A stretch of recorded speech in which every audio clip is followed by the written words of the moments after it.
Кенеде кезимде менингит деген оорусу менен ооругам. Анан деле ошо оорунун айынан көп жумушка жарай албайм. Ден соолугум жакшы эмес. Дагы ушундай көп оорулар менен ооруйм.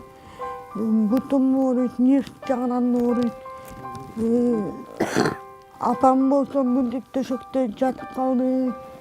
Апамдын астма деген оорусу бар, пневмония деген оорусу менен ооруп суу алдырып. Апам болсо ушинтип түндөсү кармайт, оорусу кармайт, приступ кармап, ушинтип кыйналып чыгып атат.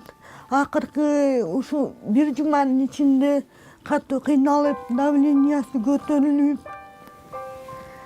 давлениясын түшүрө албай, түшүрсө кайра ылдый өйдө көтөрүлүп келет, өйдө көтөрсө кайра ылдый түшүп кетет, нормага келе албай атат да. Урматтуу кыргыз калкым, кыргыз калкыма ыраазымын. Ушу кыргыз калкым буттан колдоон алып колдоп кетет экен. Ыраазымын ушу элдериме. Кыргыз калкым ушундай элдик эмесинин жардамынан муктаж болуп турган адамдарга ушунчалык жардам беришет экен. Ошолор бизди буттан колдоон алып ушул даражага жеткизди.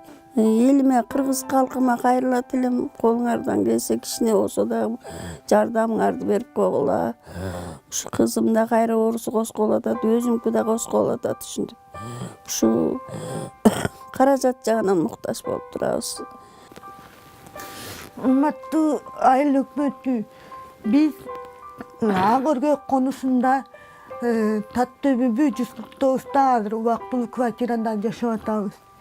Бизге ушу Ак өргөдөн болобу, кайсы жерден болсо дагы 1-4 сотик жер бөлүп берип койушуңузду суранам. Мына калганын эл жардам берет.